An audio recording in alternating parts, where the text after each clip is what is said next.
এই শীত পড়ার সময়টাতে প্রায় সবাইকেই ছুটতে হয় ডাক্তারের কাছে, কিন্তু তাদের জীবনের গল্প শোনার সময়, ধৈর্য কিংবা পরিস্থিতি কোনোটাই থাকে না আপনার।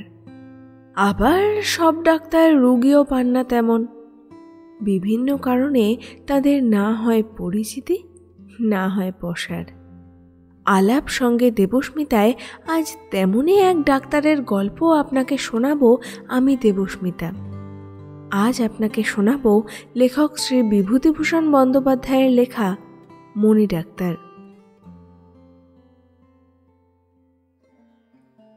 আষাঢ় মাসের প্রথমে জ্যৈষ্ঠের গরমটা কাটিয়া গিয়াছে, তাই রক্ষা। যে কষ্ট পাইয়াছিলাম গত মাসে, এই বাগান ঘেরা হাটতলায় একটু কি বাতাস আছে? কিছু করিতে পারিলাম না এখানেও। আছি তো আজ প্রায় 1.5 বছর। শুধু এখানে কেন, বয়স তো প্রায় 32-33 ছাড়াইতে চলিয়াছে। এখনো পর্যন্ত কি করিলাম জীবনে? কত জায়গায় ঘুরিলাম, কোথাও না হইল পশা, না জমিল প্র্যাকটিস।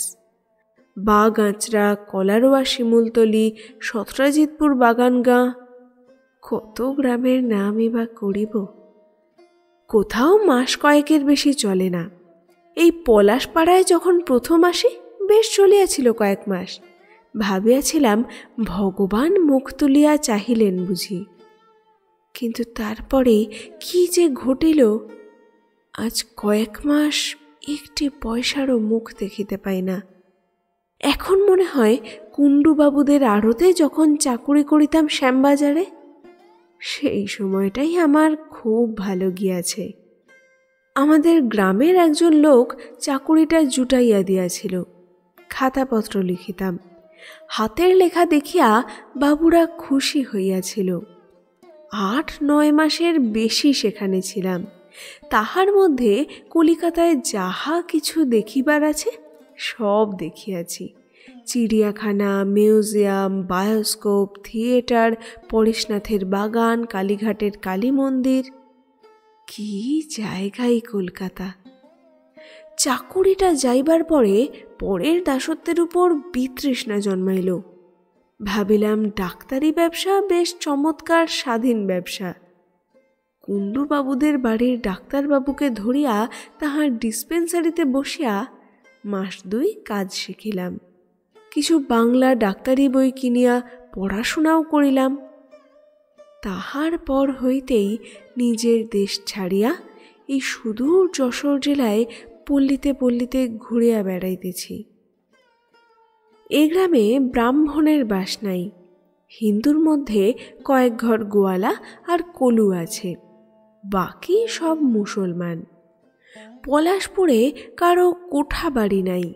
সকলে নিতান্ত গরিব, সকলেরই ঘরের ঘর।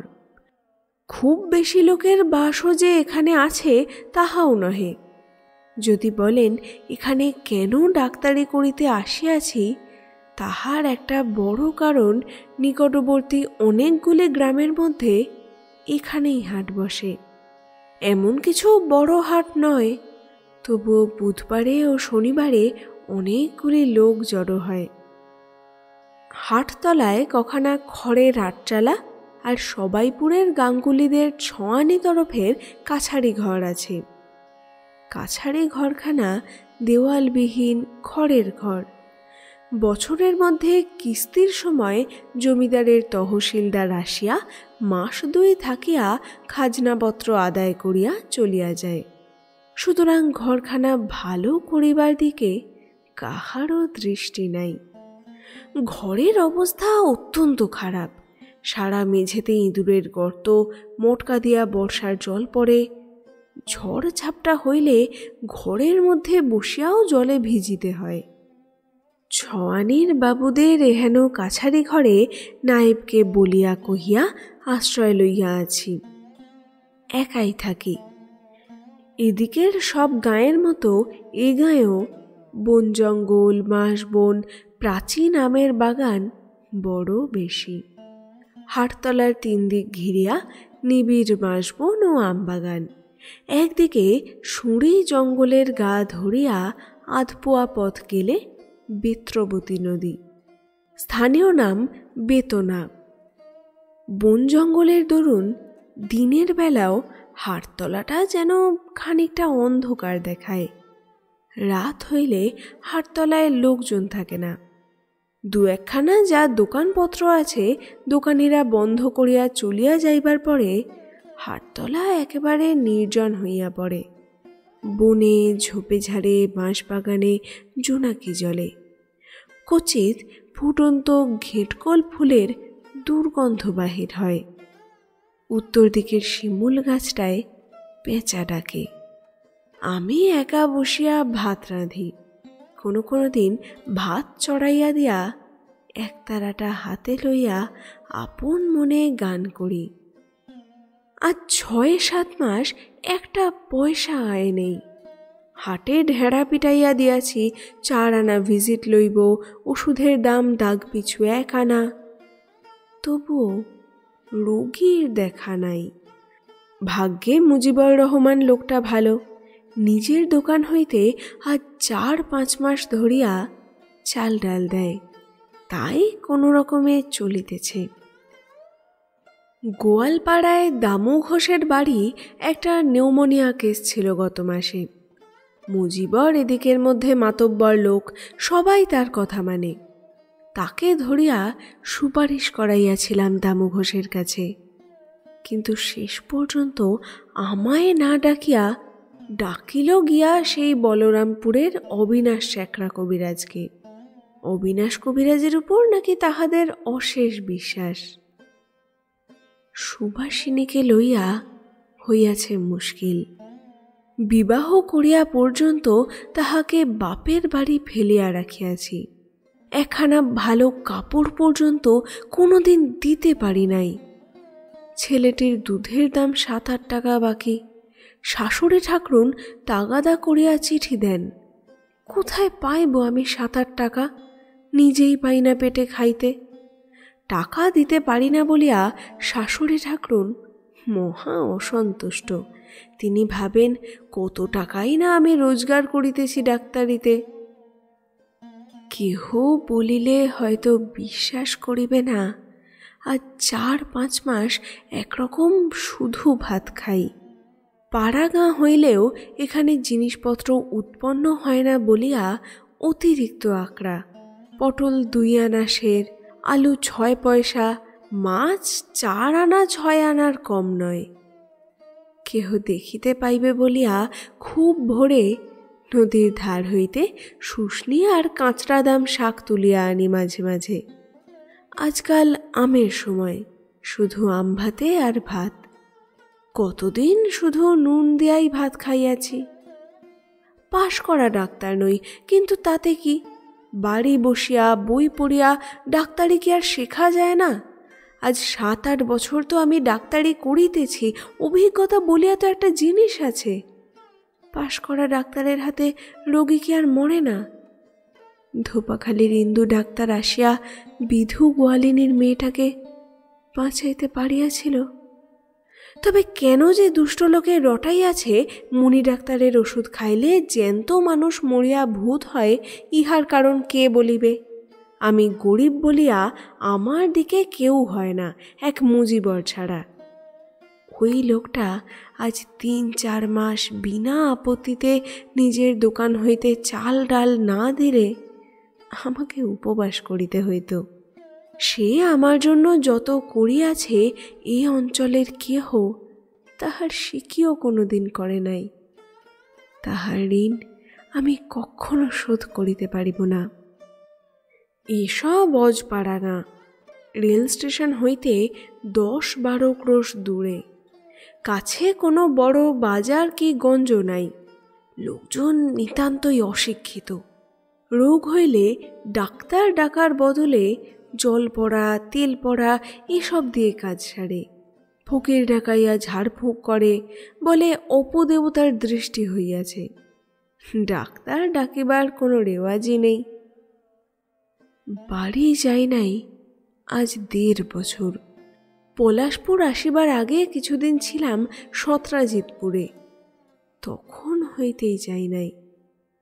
বাড়ি মানে শ্বশুর বাড়ি, নিজের বাড়িঘর বলিয়া কিছু নাই অনেক দিন হইতেই। শ্বশুর বাড়ি যাইতে হইলে 8 ক্রোশ হাঁটিয়া নাভারণ স্টেশনে রেলে চাপিতে হইবে। সেখান হইতে মচলন্দপুর স্টেশনে নামিয়া মোটর বাসে যাইতে হইবে খোলাপোতা। সেখানে মার্টিন লাইনের ছোট রেলে হাসনাবাদ পর্যন্ত গিয়া ইছামতিতে নৌকায় 6-7 ঘন্টা গেলে তবে শ্বশুরবাড়ি। সব শুদ্ধ 3-4 টাকা খরচ পড়ে। যখনই টাকা হাতে আসিয়াছে তখনই মানি অর্ডার করিয়া সুবাসিনীর নামে পাঠাইয়া দিয়াছি। 3-4 টাকার মুখ একসঙ্গে কমই দেখিয়াছি আজ 2 বছরের মধ্যে। টাকা না পাঠাইলে শাশুড়ি ঠাকরুনের আর আমার বিধবা শালীর গঞ্জনার চোটে বেচারিকে অতিষ্ঠ হইয়া উঠিতে হয়। তাই এবার যখন আসি, খাওয়া দাওয়া সারিয়া নৌকায় চড়িব, সুবাসিনী আমায় কোণের ঘরে ডাকিয়া বলিল, শোনো, এবার আমায় এখানে বেশি দিন ফেলে রেখো না, তুমি যেখানেই থাকো আমায় নিয়ে যেও শিগগির। সেই সব পাড়াগাঁয়ে তুমি কি আর থাকতে পারবে? এই বা এমন কি শহর? তাছাড়া তুমি যেখানে থাকবে সেইখানেই আমার শহর। এখানে দিদির বাক্যির জ্বালায় এক সময় মনে হয় গলায় দড়ি দিই কি গাঙে ডুবে মরি। সবই বুঝি সুবি, আমার যদি একটুকু সংস্থান হয় কোথাও, তোমাকে আমি ঠিক সেখানে নিয়ে যাব। আমি কি আর তোমাকে কোথাও ফেলে মনের সুখে থাকি ভাবো? তবে কি করি বলো? দরজার বাহিরে পা দিয়াছি, শাশুড়ি ঠাকুরুন ওত পাতিয়াছিলেন। বলিলেন, তুমি বাপু অমনি নে উদ্দেশ্য থেকো না গিয়ে। আমার এই অবস্থা, সংসারে এক পাল কুপুষি, কোথা থেকে কি করি বলো তো? এক কাঁড়ি দুধের দে না গোয়ালার কাছে, ছেঁড়া কাপড় পরে পরে দিন কাটায়। মা ওই চোখের সামনে দেখতে পারি না বলে একজোড়া কাপড় কিনে এনে দিয়েছিলাম, তার দামও এখনো বাকি। তোমার তো বাপু এখান থেকে চলে গেলে আর চুলের টিকিটি দেখা যায় না। কি যে আমি করি, এমন পুরুষ মানুষ আমি বাপের জন্মে, ইত্যাদি ইত্যাদি। সেই অবস্থায় আসিয়া আজ 1.5 বৎসর আমি শ্বশুর বাড়ি মুখ হই নাই। অবশ্য এর মধ্যে মাঝে মাঝে হাতে যখন যা আসিয়াছে সুবাসিনীর নামে পাঠাইয়া দিয়াছি, কিন্তু সব শুদ্ধ ধরিলে খরচের তুলনায় তার পরিমাণ খুব বেশি নয়। কিন্তু আমি কি করিব? চুরি ডাকাতি তো করিতে পারি না। সত্যই সুবাসিনীকে বিবাহ করিয়া পর্যন্ত বেশি দিন তাহার সঙ্গে একত্র থাকিবার সুযোগ আমার হয় নাই। প্রথম প্রথম ভাবিতাম একটা কিছু সুবিধা হইলেই তাহাকে লইয়া গিয়া কাছে রাখিব, কিন্তু বিবাহ করিয়াছি আজ 6-7 বৎসর, তাহার মধ্যে এ সুযোগ কখনো হইল না। শ্বশুর বাড়িতেই বা গিয়া কয়দিন থাকা যায়? একে তো মেয়ে এতকাল ধরিয়া রহিয়াছে, তাহার উপর জামাই গিয়া 2 দিনের বেশি 10 দিন থাকিলেই শাশুড়ি ঠাকুরুন স্পষ্ট বিরক্ত হইয়া উঠেন, বেশ বুঝতে পারি। কাজেই বুদ্ধিমানের মতো আগেই সরিয়া পড়ি, নিজের মান নিজের কাছে। একদিন শুনিলাম পানখোলার পাঠশালায় একজন মাস্টারের পোস্ট খালি আছে। মুজিবুর রহমানের দোকানে সকালে বিকালে বসিয়া 2-1টা সুখ দুঃখের কথা বলি। সে আমায় পরামর্শ দিল মাস্টারের জন্য চেষ্টা করিতে। বাড়ি আসিয়া কথাটা ভাবিলাম। 7-8 বছর ডাক্তারি করিয়া তো দেখা গেল পেটের ভাত জুটানো দায়। তবুও একটা বাঁধা চাকুরি করিলে মাস গেলে যত কমই হোক কিছু তো হাতে আসিবে। খবর লইয়া জানিলাম মকরন্দপুরের শ্রীনাথ দাস ওই পাঠশালার সেক্রেটারি। পরদিন সকালে রওনা হইলাম মকরন্দপুরে। মকরন্দপুর এখান হইতে 7-8 ক্রোশের কম নয়। সকালে স্নান সারিয়া 2টি চাল গালে দিয়া জল খাইয়া বাহির হইলাম। মকরন্দপুর কোন দিকে আমার ঠিক মতো জানা ছিল না। পলাশপুর ছাড়াইয়া অম্বিকাপুরের কলু বাড়ির কাছে যাইতে কলুরা বলিয়া দিল যে ঝিটকি পোতার খেয়া পার হইয়া নকফুলের মধ্য দিয়া গেলে 1.5 ক্রোশ রাস্তা কম হইতে পারে। সকাল 8টার মধ্যেই খেয়া পার হইলাম। একটি ছোট ছেলে আমার সঙ্গে এক নৌকায় পার হইল। মাঠের মধ্যে কিছু দূরে গিয়া সে একটা বটগাছের তলা দেখাইয়া বলিয়া দিল, ওই গাছতলা দিয়া চলে যান বাবু, বাঁ দিকে নকফুলের রাস্তা। রোদ বেশ চড়িয়াছে। ছোট একটা খাল হাঁটিয়া পার হইয়া বড় একটা আমবাগানের ভিতর গিয়া পড়িলাম। এসব অঞ্চলের আমবাগান মানে গভীর জঙ্গল। তাহার মধ্যে অতি কষ্টে পথ খুঁজিয়া লইয়া বাগানটা পার হইয়া যাইতেই একটা কোঠা বাড়ি দেখা গেল। ক্রমে অনেকগুলি দালান কোঠা পথের ধারে দেখা যাইতে লাগিল। অধিকাংশই পুরাতন। প্রাচীন কার্নিশে দেওয়ালে বট অশ্বত্থের চারা গজাইয়াছে। গ্রামখানা ছাড়াইয়া মাঠের মধ্যে একটা বট গাছের ছায়ায় কিছুক্ষণ বসিয়া রহিলাম। পিপাসা পাইয়াছে। ভাবিলাম নকফুলে কাহারও বাড়ি জল চাহিয়া খাইলেই হইত। এদিকে শুধুই মাঠ, নিকটে আর কোনো গ্রামও তো নজরে পড়ে না। পুনরায় পথ হাঁটিতে লাগিলাম। পথে সবই চাষাদের গাঁ পড়িতে লাগিল। ব্রাহ্মণ মানুষ, যেখানে সেখানে তো আর জল খাইতে পারি না। সুদূরপুর, চাতরা, নলদি, মামুদপুর, তারপরেই পড়িল আর একটা মাঠ। বেলা তখন দুপুর ঘুরিয়া গিয়াছে। কিছু খাইতে পাইলে ভালোই হইত, পেট জ্বলিয়া উঠিল। আপাতত জল হইলেও চলিত। ডিস্ট্রিক্ট বোর্ড কি ছাই এদিকে একখানাও টিউবওয়েল দেয়নি কোনো গ্রামে? মাঠের মধ্যে কোথাও কি একটা পুকুরও নাই? মেটে রাস্তায় হাঁটিয়া যখন নদীর ধারে পৌঁছিলাম তখন সন্ধ্যা হইয়া গিয়াছে।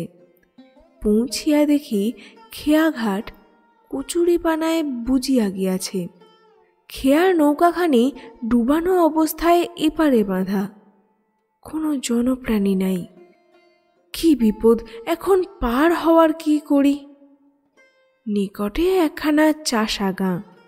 সেখানে খোঁজ লইয়া জানিলাম কচুরিপানায় ঘাট বুঝিয়া যাওয়ায় সেখানকার খেয়া আজ মাসখানেক যাবৎ বন্ধ।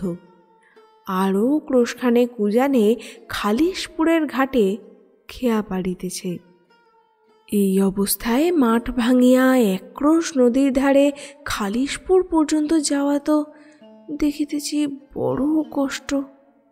পুনরায় জিজ্ঞাসা করিয়া জানিলাম পোয়াটাক পথ গিয়া একটা বড় শিমুল গাছের নিচে নদী হাঁটিয়া পার হওয়া যায়। অন্ধকারে 1/2 মাইল হাঁটিয়া নদীর পাড়ে একটা শিমুল গাছ দেখা গেল বটে, কিন্তু জল সেখানে বিশেষ কম বলিয়া মনে হইল না। জলে তো নামিলাম।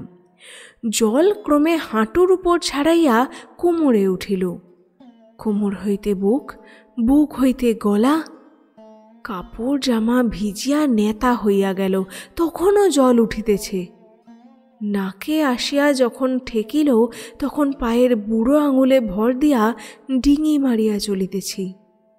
অন্ধকার হইয়া গিয়াছে। ভয় হইল একা এই অন্ধকারে অজানা নদী পার হইতে কুমির না ধরে। বড় কুমির না আসুক, 2-1টা মেছো কুমিরেও তো গুঁতাটা আশটা দিতে পারে। কোনো রকমে ওপারে গিয়া উঠিলাম। কোনো দিকে লোকালয় নাই, একটা আলো জ্বলে না এই অন্ধকারে। একটা জায়গায় মাঠের মধ্যে 2 দিকে রাস্তা গিয়াছে। মকরন্দপুরের রাস্তা কোন দিকে? ডাইনে না বাঁয়ে? কে বলিয়া দিবে? জনমানবের কোনো চিহ্ন নেই কোথাও। ভাগ্য আবার এমনি। ভাবিয়া চিন্তিয়া যে পথটি ধরিলাম সেইটি ভুল পথ। 1/2 ক্রোশ 3 পোয়া পথ হাঁটার পরে এক বাগদি বাড়িতে জিজ্ঞাসা করিয়া জানিলাম আমি 3 পোয়া পথ উল্টো দিকে আসিয়া পড়িয়াছি। যাওয়া উচিত ছিল ডাইনের পথে, আসিয়াছি বাঁয়ের পথে। আবার তখন ফিরিয়া গিয়া সেই পথের মোড়ে আসিলাম, সেখান হইতে ডাইনের পথ ধরিলাম। এইবার পথে বিষম জঙ্গল, বড় বড় আমবাগান, বাঁশবন আর ভয়ানক আগাছার জঙ্গল। আমি জানিতাম এখানে খুব বাঘের ভয়, দিনমানে গরু বাছুর বাঘে লইয়া যায়। একবার আমি একটা রোগীর চিকিৎসা করি, তাহার কাঁধে গোবাঘায় থাবা মারিয়াছিল। ভীষণ অন্ধকার, রাস্তা হাঁটা বেজায় কষ্ট। পাকা আম পড়িয়া পথ ছাইয়া আছে। এসব অঞ্চলে এত আম যে আমের দর নাই। তলায় পড়া আম কেউ বড় একটা কুড়োয় না। অন্ধকারে আমের উপর পা দিয়া পা পিছলাইয়া যাইতে লাগিল। আম তো ভালো, সাপের ঘাড়ে পা দিলেই আমার ডাক্তার লীলা অচিরাত সাঙ্গ করিতে হইবে, তাই ভাবিতেছি। অতি কষ্টে মকরন্দপুর পৌঁছিলাম রাত্রি 9টার সময়। সেক্রেটারি শ্রীনাথ দাসের বাড়িতে রাত্রে আশ্রয় লইলাম, কিন্তু চাকরি মিলিল না, যাতায়াত ইসার। পরদিন সকালে শ্রীনাথ দাস বলিল, এ মাসে নয়, আশ্বিন মাস থেকে ভাবছি লোক নেব। স্কুলের অবস্থা ভালো না, ডিস্ট্রিক্ট বোর্ডের সাহায্য আসে মাসে 10 টাকা 4 আনা, সেইটি ভরসা। ছাত্রদত্ত বেতন মাসে ওঠে মোটে 13 কি। 2 জন মাস্টার কি করে রাখি। তা আপনি ওই আশ্বিন মাসের দিকে একবার খোঁজ করবেন। গেল মিটিয়া। আশ্বিন মাস পর্যন্ত খাই কি, যে পানখোলা ইউপি পাঠশালার 2য় পণ্ডিতের পদের জন্য বসিয়া থাকিব। বেতন শুনিলাম 5 টাকা, হেড পণ্ডিত পান 9 টাকা। সারাদিন হাঁটিয়া আবার ফিরিলাম পলাশপুর। সন্ধ্যা হইয়া গেল ফিরিতে। শরীর অত্যন্ত ক্লান্ত, পা টনটন করিতেছে। মুজিবর জিজ্ঞাসা করিল, কি হলো ডাক্তারবাবু? তাহাকে সব বলিলাম। তাহার পর নিজের অন্ধকার খড়ের ঘরে ঢুকিয়া ভাঙা লণ্ঠনটা জ্বালাইলাম। নদীর ঘাট হইতে হাত মুখ ধুইয়া আসিয়া মাদুরটা বিছাইয়া শুইয়া পড়িলাম। ক্ষুধা খুবই পাইয়াছিল, কিন্তু উঠিয়া রাঁধিবার উৎসাহ মোটেই ছিল না। গোটা কত কাম খাইয়া রাত্রি কাটিল। অন্ধকারে শুইয়া শুইয়া কত কথা ভাবি। একা একা কাটাইতে হয়, কথা বলিবার মানুষ পাই না, এই হইয়াছে সকলের চেয়ে কষ্ট। ইচ্ছা হয় স্ত্রীকে আনিয়া কাছে রাখিতে। কতকাল তাহাকে দেখি নাই, তাহার একটু সেবা পাইতে সাধ হয়। এই সারাদিন খাটিয়া খুটিয়া আসিলাম, ইচ্ছা হয় কাছে বসিয়া একটু গল্প করুক, দুঃখ কষ্টের মধ্যেও সুখে থাকিব। কিন্তু আনি কোথা হইতে, তাহাকে খাওয়াই কি? হাটতলায় কি ভীষণ অন্ধকার। মাত্র 2খানি দোকান, তাও দোকানিরা বন্ধ করিয়া চলিয়া গিয়াছে। চারিদিকে বড় বড় গাছপালার অন্ধকারে জোনাকি জ্বলিতেছে। বিলাতি আমড়া গাছটায় বাদুড়ে ডানা ঝটপট করিতেছে। গভীর রাত্রি হইয়াছে, কিন্তু গরমে ঘুম আসে না চোখে। কি বিশ্রী গুমট। সারা রাত্রি ঢুপঢাপ শব্দে পাকা আম পড়িতেছে চারিদিকের বাগানে। আমি শুইয়া শুইয়া শুনিতেছি। ওহ, কি একঘেয়ে হইয়া উঠিয়াছে এখানকার জীবন। সকালে উঠিয়া নদীর ধারে একটু বেড়াইয়া আসিয়া সেই হাটতলায় ফিরিয়া আসি। বেশি দূর কোথাও যাইতে পারি না। কি জানি, রোগী আসিয়া যদি ফিরিয়া যায়। সারাদিন ডিসপেন্সারি আগলাইয়া বসিয়া থাকিতে হয় আশায় আশায়। আর তাছাড়া যাই বা কোথায়? চাষা গাঁ, কোনো ভদ্রলোকের বাড়ি নাই যে বসিয়া গল্প গুজব করি। ঘুরিয়া ফিরিয়া সেই আমার ফুটা খড়ের ঘরের ডিসপেন্সারি আর মুজিবরের দোকান। দোকান আর ডিসপেন্সারি। কোনো কোনো দিন সন্ধ্যার দিকে পিপিলি পাড়ার বিলের ধারে বেড়াইতে গিয়া দেখি বাগদিরা কি করিয়া ডোঙায় উঠিয়া কোঁচ ছুড়িয়া কই মাছ ধরিতেছে। অন্ধকার দেখিয়া দুটো হয়তো শাকও তুলিয়া আনি কোনোদিন। একঘেয়ে আমভাতে ভাত অখণ্ড প্রতাপে রাজ্য চালাইতেছে তো সেই বৈশাখ মাস হইতেই, কতদিন আর ভালো লাগে। আমার নামের কপাল নয়, কাল ওপাড়ার বিষ্ণুকলুর বড় ছেলেকে সন্ধ্যার পরে ঘানিঘরের দরজায় সাপে কামড়াইল। আমি শুনিয়াই ছুটিয়া গেলাম। আমায় কেহ ডাকিতে আসে নাই বটে, কিন্তু কানে শুনিয়া চুপ করিয়া থাকিতে পারি কি করিয়া। গিয়াই শক্ত করিয়া গোটা কতক বাঁধন দিলাম, 10টো স্থান চিরিয়া পটাশ পারম্যাঙ্গানেট টিপিয়া দিলাম।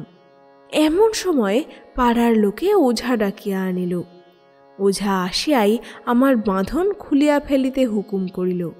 আমার নিষেধ কেহ গ্রাহ্যই করিল না। বাঁধন খুলিয়া ঝাড়ফুঁক করিতে করিতে রোগী সারিয়া উঠিল। ঝাড়ফুঁক সব বাজে, আমার বাঁধনে আর পটাশ পারম্যাঙ্গানেটে কাজ হইয়াছিল। নাম হইল সেই ওঝার। যাক, সেজন্য আমি দুঃখিত নই। একজনের জীবন বাঁচিয়া গেল, এই আমার জন্য যথেষ্ট পুরস্কার। না খাওয়ার কষ্টও আমি সহ্য করিতে পারি। একঘেয়ে জীবনের কষ্টে একেবারে মারা যাইতে বসিয়াছি, তবুও বসিয়া দিবা স্বপ্নে কাটাইয়া মনের কষ্ট মন হইতে তাড়াই। টাকা পয়সা হাতে আসিলে কি করিব তাহাও বসিয়া বসিয়া ভাবি। সুবাসিনীকে লইয়া আসিব, খোকাকে লইয়া আসিব। নদীর ধারে মুজিবর জমি দিতে চাহিয়াছে, সেখানে দুখানা খড়ের ঘর তুলিব আপাতত। বাড়ির চারিধারে ছোট একখানা ফুল বাগান করিব। সন্ধ্যাবেলা আধ ফুটন্ত বেলকুঁড়ি এই গ্রীষ্মের সন্ধ্যায় রেকাবে করিয়া তুলিয়া আনিয়া কিছু ঘরে, কিছু সুবাসিনীর খোঁপায় পড়াইয়া দিব। এখানকার তহসিলদারকে বলিয়া কিছু ধানের জমি লইয়া চাষবাস করিব। ঘরে ধান হইলে সচ্ছলতা আপনিই দেখা দিবে। ভাদ্র মাসে একদিন ডিসপেন্সারি ঘরে বসিয়া আছি, দেখি একটি ছোট মেয়ে হাটতলায় বনের মধ্যে জামতলায় কি খুঁজিয়া বেড়াইতেছে। আমায় দেখিয়া আমার দিকে চাহিয়া রহিল। বলিলাম, কি খুঁজছ ওখানে খুকি? মেয়েটি লাজুক সুরে বলিল, ঘেঁটকলের ডগা। কি হবে ঘেঁটকলের ডগা? ঘেঁটকলের ডগা তো খায়। কথাটা জানিতাম না। ঘেঁটকলের ডগা যদি খাওয়া যায় তবে তো আমার তরকারি কিনিবার সমস্যা ঘুচিয়া যায়। হাটতলার চারিদিকের বনে জঙ্গলেই দেখেছি বহু ঘেঁটকোল আছে। গাছটি আমি চিনিতাম না, নাম শুনিয়া আসিয়াছি বটে। বলিলাম, কই কিরকম গাছ দেখি? মেয়েটি বলিল, এই দেখুন, কচু গাছের মতো দেখতে, কিন্তু একটি পাতা 3টি ভাঁজ করা। কি করে খায়? যেমন ইচ্ছে, ছেঁচকি করে খায়, চচ্চড়ি করেও খায়। খাবেন? দেব তুলে? মেয়েটির কাছে একটু চাল দেখাইলাম। ডাক্তারবাবু হইয়া বুনো ঘেঁটকলের ডগা কি করিয়া খাইব? তবে যদি নিতান্তই খাইতে হয়, সে এই অবজ্ঞাত বন্য উদ্ভিদের প্রতি নিতান্ত কৃপা করিয়াই খাইব। এই ভাবটা দেখাইবার চেষ্টা করিলাম। বলিলাম, ওসব কচু ঘেঁচুর ডগা কে রাঁধবে? কি করে রাঁধতে হয়? মেয়েটি শিখাইয়া দিল ঘেঁটকলের ডগার ছিঁচকি রাঁধিবার প্রণালী। 1 আঁটি ডগা তুলিয়া দিয়াও গেল। যাইবার সময় আমার রান্নাঘরের দিকে চাহিয়া বলিল, এখানে কে থাকে? আমি থাকি। সে কথা নয়, আপনার সঙ্গে থাকে কে? রেঁধে বেড়ে দেয় কে? কেউ না, নিজেই। সেই হইতে মেয়েটি আমায় একটু কৃপার চোখে দেখিল বোধহয়। যখনই সে হাটতলায় ঘিঁটকলের ডগা সংগ্রহ করিতে আসিত, আমায় এক আঁটি দিয়া যাইত। সকালের দিকেও আসিত, আবার বৈকালেও আসিত। একদিন বৈকালে আপন মনে বসিয়া আছে, মেয়েটি আসিয়া দাওয়ার ধারে কোঁচড় হইতে কিছু ডুমুর বাহির করিয়া রাখিয়া বলিল, এবেলা হরেকলুদের পুকুর পাড় থেকে ডুমুর পেড়েছিলাম, তাই আপনাকে দুটো দিয়ে যাচ্ছি। মেয়েটি কে তা আমি কখনো জিজ্ঞাসা করি নাই।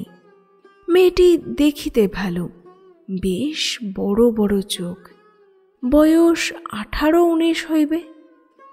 গায়ের রং যতটা ফর্সা এসব পাড়া গায়ে, তত সুন্দর গায়ের রং প্রায় দেখাই যায় না।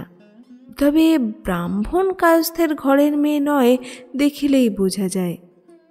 সেদিন তাহার পরিচয় লইয়া জানিলাম সে সেই গ্রামেরই বিধু গোয়ালিনীর মেয়ে। তার ভালো নাম সম্ভবত প্রেমলতা বা ওই রকমই কিছু। সবাই তাহাকে প্রম বলিয়া ডাকে। অল্প বয়সে বিধবা হইয়াছে, যেমন সাধারণত আমাদের দেশে গোয়ালার ঘরে হয়। মেয়েটি কিছুক্ষণ চালের বাতা ধরিয়া দাঁড়াইয়া রহিল, বলিল, আপনার বিয়ে হয়নি? কেন হবে না? তবে বউকে নিয়ে আসেন না কেন? এখানে তো আপনার রান্না বান্নার খুব কষ্ট। হ্যাঁ, তা বটে, এইবার আনবো ভাবছি। মা বাবা আছেন? না। কোথায় আপনার বাড়ি? সে তুমি চিনতে পারবে না, সে অনেক দূর। এইভাবে আলাপের সূত্রপাত। তারপর কতদিন সকালে বিকালে প্রম আসিত, কোনোদিন ওলের ডাঁটা, কোনোদিন ডুমুর, কোনোদিন বা একটা চালতা। নিজে যা বনে জঙ্গলে সংগ্রহ করিত, আমায় তার কিছু ভাগ না দিয়া তাহার যেন তৃপ্তি হইত না। মাঝে মাঝে ওইখানটায় দাঁড়াইয়া চালের বাতা ধরিয়া কত গল্প করিত।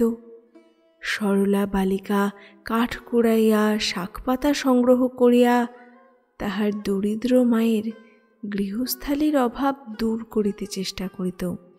তেমনি এই দরিদ্র ডাক্তারের প্রতি গভীর অনুকম্পা বশত তাহার ভাতের থালার উপকরণও জুটাইয়া দিত। বড় ভালো লাগিত তাহাকে। একটা অদৃশ্য সহানুভূতির সূত্রে সে আমাকে বাঁধিয়াছিল, এবং বোধহয় আমিও তাহাকে বাঁধিয়াছিলাম। পলাশপুরের হাটতলায় নিঃসঙ্গ জীবনে একটি মমতাময়ী নারীর সঙ্গ বোধহয় খুব ভালোই লাগিয়াছিল, তাই সে আসিলে মনটা খুশি হইয়া উঠিত। ইদানিং সে আসিতও ঘন ঘন, নানা ছলছুতায়, কারণে অকারণে। আসিয়া খেইহারা কথাবার্তায় থাকিয়া যাইত অনেকক্ষণ। একদিন লক্ষ্য করিলাম প্রম তাহার বেশভূষার দিকে নজর দিয়াছে। প্রথম সেদিন তাহার যত্ন করিয়া বাঁধা খোঁপাটির দিকে চাহিয়া আমার এ কথা মনে হইল। ফর্সা শাড়িখানা পরিপাটি করিয়া পরিতে শিখিয়াছে। মুখের হাসির মধ্যে একদিন সলজ্জ সংকোচের ভাব দেখিলাম, যে ধরনের হাসি তাহার মুখে নতুন। আর কতভাবেই সে সেবা করিতে চেষ্টা করিত, শাক তুলিয়া, তরকারি কুটিয়া দিয়া। আগে আসিয়া চালের বাতা ধরিয়া দাঁড়াইয়া থাকিত, ইদানিং দাওয়ার কোণে ওইখানটায় বসিত। তাহার মুখের ভাব দিন দিন যেন আরও সুশ্রী হইয়া উঠিতেছিল। পলাশপুরে তো কত লোক আছে, হাটতলায় তো কত লোক যাতায়াত করে। এই দরিদ্র ডাক্তারের নিঃসঙ্গ জীবনের প্রতি কেহই তো অমন দরদ দেখায় নাই। তাই বলি, পুরুষ মানুষের মেয়ে মানুষের মতো বন্ধু কোথায়? গত ফাল্গুন মাসে উপরে উপরে কয়েকদিন সে আসিল না। মনটা উদ্বিগ্ন হইয়া উঠিল। এমন তো কখনো হয় না। 2-3 দিন পরে কানে গেল বিধু গোয়ালিনীর মেয়ের টাইফয়েড হইয়াছে। কেহ ডাকিতে না আসিলেও দেখিতে গেলাম। দেখিয়া শুনিয়া বুঝিলাম এ বয়সে টাইফয়েড শিবের অসাধ্য রোগ। প্রাণপণে চিকিৎসা করিতে লাগিলাম। উহারা 7 দিন পরে আমার উপরে আস্থা হারাইয়া ডাকিল ইন্দু ডাক্তারকে। আমাকে রোগশয্যার পাশে দেখিয়া প্রমোর মুখ আনন্দে উজ্জ্বল হইয়া উঠিয়াছিল। প্রথম দিন শুনিলাম ইন্দু ডাক্তার যেদিন দেখিতে আসিয়াছিল সেদিন সে ইন্দু ডাক্তারের ঔষধ খাইতে চাহে নাই। মরণের 6-7 দিন পূর্ব হইতে সে অজ্ঞান অবস্থায় ছিল। আজ কয়েক মাস হইল আমি আবার যে একা সেই একা। কে আর আমার জন্য শাক, ডুমুর, ঘেঁটকোলের ডগা তুলিয়া দিবে? এখন আবার সেই আম ভাতে ভাত। বর্ষা নামিয়া গিয়াছে। রাস্তাঘাটে বেজায় কাদা, মশার উৎপাতও বাড়িয়াছে। হাটতলার চারিপাশের বাগানের বড় বড় গাছের মাথায় সারাদিন ধরিয়া মেঘ জমিতেছে। ঝুপঝুপ বৃষ্টি পড়িয়া আকাশ একটুখানি ফর্সা হইতেছে, আবার মেঘ উড়িয়া আসিতেছে, আবার বৃষ্টি। জলে ভিজিয়া গাছের গুঁড়িগুলির রং আবলুসের মতো কালো দেখাইতেছে। চুপ করিয়া বসিয়া থাকি। মনে হয় কারাগারে আবদ্ধ হইয়া আছি। যখন নিতান্ত অসহ্য হয় মুজিবরের দোকানে গিয়া বসি। নিচু চালা ঘরের দোকান। রেডির তেল, কেরোসিন তেল, জিরে, মরিচ, খড়িমাটি, কড়া তামাক, আলকাতরা, পচা সর্ষের তেল সবে মিলিয়া কেমন একটা গন্ধ ঘরটায়। গন্ধটায় মন হু হু করে। মনে হয় এ কোথায় পাড়াগাঁয়ে পড়িয়া আছি। কবে এই বেড়া জালের নাগপাশ হইতে মুক্তি পাইব? আদৌ মুক্তি পাইব কিনা তাই বা কে জানে। জীবনটা যেন কেমন ধারা হইয়া গেল। তবুও যদি এত কষ্টেও এই একঘেয়ে অজপাড়াগাঁয়েও আমার মনে হয় সব কষ্ট সহ্য করিতে পারিতাম যদি সুবাসিনী ও খোকা কাছে থাকিত। একবার যখন কলিকাতায় থাকিতাম, ভবানীপুর দিয়া যাইতেছি, দেখি একটা বড় বাড়ি হইতে দলে দলে মেয়েরা বই হাতে করিয়া বাহির হইতেছে। নানা বয়সের মেয়ে আছে তার মধ্যে। ভাবিলাম এ কি, এত মেয়ে আসে কোথা হইতে? ব্যাপার কি একবার দেখিতে হইতেছে তো। তারপর জানিলাম সেটা একখানা মেয়েদের কলেজ। কি চমৎকার সব মেয়ে ছিল তার মধ্যে, কেমন সব পরনে, কেমন চশমা, কি রূপ। আর একবার দেবেন্দ্র ঘোষ স্ট্রিট দিয়া যাইতেছিলাম। একটি বড় লোকের বাড়ির দোতলায় কোনো এক মেয়ে গান গাহিতেছিল। দাঁড়াইয়া দাঁড়াইয়া শুনিলাম। অমন সুন্দর গান তারপর আর কখনো শুনি নাই। কোথায় বা শুনিব? গানের কয়েকটি লাইন আমার এখনো মনে আছে। প্রিয়, তুমি আসো নাই আজ ভোরে, মধুমালতীর নয়নে শিশির দোলে। সেসব গান আমাদের মতো মাটির মানুষের জন্য নয়। সারাদিন ঝমঝম বৃষ্টির পরে সন্ধ্যার সময় একটু বাদল থামিয়াছে। গাছপালার অন্ধকারের সঙ্গে আকাশের অন্ধকার মিলিয়া হাটতলা যেমন নির্জন তেমনি অন্ধকার। ডোবার জলে মনের আনন্দে ব্যাঙ ডাকিতেছে। প্রমো যেখানে ঘেঁটকোলের ডগা তুলিয়া বেড়াইত, সেই সব বনে ঝিঝি পোকার দল একঘেয়ে ডাক জুড়িয়া দিয়াছে। জাম গাছের উঁচু ডালটা হইতে দমকা হাওয়া ছড়ছড় করিয়া পাকা জাম বনের মধ্যে অন্ধকারে জল ভেজা শেওড়া বনের মাথায় পড়িতেছে। নির্জন সন্ধ্যায় একা বসিয়া ভাবি।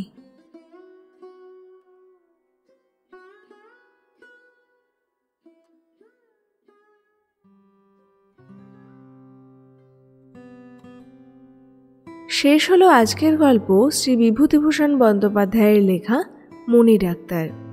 আমার কাজ যদি আপনার ভালো লেগে থাকে তাহলে লাইক, কমেন্ট আর সাবস্ক্রাইব করতে ভুলবেন না যেন। আর আরও মানুষের সঙ্গে আমার আলাপ করাতে আমার কাজ শেয়ার করুন তাদের সঙ্গে। আবার নতুন গল্প নিয়ে ফিরব আগামী সপ্তাহে। খুব ভালো থাকবেন। আজ আসি তাহলে।